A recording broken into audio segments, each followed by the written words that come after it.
Kamakailan nga lamang po mga amigos, natalakay natin dito sa Walang Preno TV ang Prince Naseem Hamed ng Light Heavyweight Division, ang rising star, former Olympic silver medalist na si Ben the Surgeon Whittaker.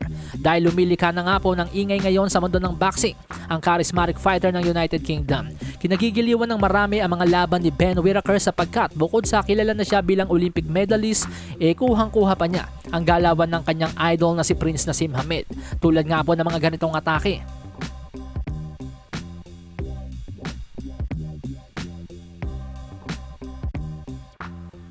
Minsan din siya nagsuot ng trunks na kopyang-kopya ang trunks ni Naseem Hamed.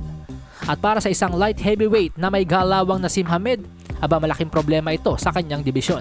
At ngayong araw nga po mga amigos, nanggulpi na naman ang Prince Naseem Hamed ng light heavyweight na si Ben Whittaker. Sa loob ng 4 na rounds, tinapos ang kanyang katunggali na si Steven Leoneri Dredage. Knockout nga po ang inabot ni Leoneri Dredage nang kumonekta ang right straight at powerful left hook ni Ben Whittaker. Sa sama ng bagsak, inawat agad ng referee ang laban.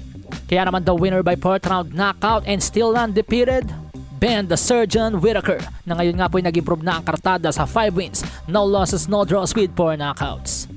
Sa mga amigos nating hindi pa nakakapanood ng istorya ng Prince Naseem Hamed ng light heavyweight na si Ben Whittaker, inilagay ko po ang link sa ating description.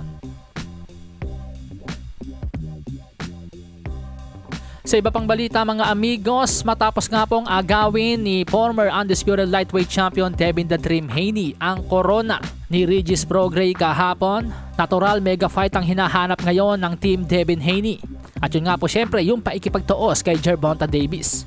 At syempre yun din naman po ang gustong makita ng maraming boxing fans. Dahil kung atin nga pong matatandaan, noon pa sinabi ni Gervonta Davis, nasa lightweight pa lang si Devin Haney, sinabi niya na pagkatapos daw manalo ni Devin Haney kontra kay George Kambosos ay lalabanan niya na si Devin Haney. So balit matapos nga po talunin ng 2 beses ni Devin Haney itong si George Kambosos, hindi na po naghamon si Tank Davis. Kaya naman ngayon isa nang ganap na 2 division world champion si Devin the Dream Haney, kanyang hinahamon ulit si Gervonta Tank Davis. Subalit ang buwelta ng kampo ni Tank Davis dapat daw labanan ni Devin Haney si Jaron Boots Ennis. Ayon kay Kenny Ellis, ang assistant trainer ni Tank Davis. So ang hindi ko lang po maintindihan mga amigos, bakit ayaw labanan ni Gervonta Davis itong si Devin Haney, samantalang naging undisputed na ito.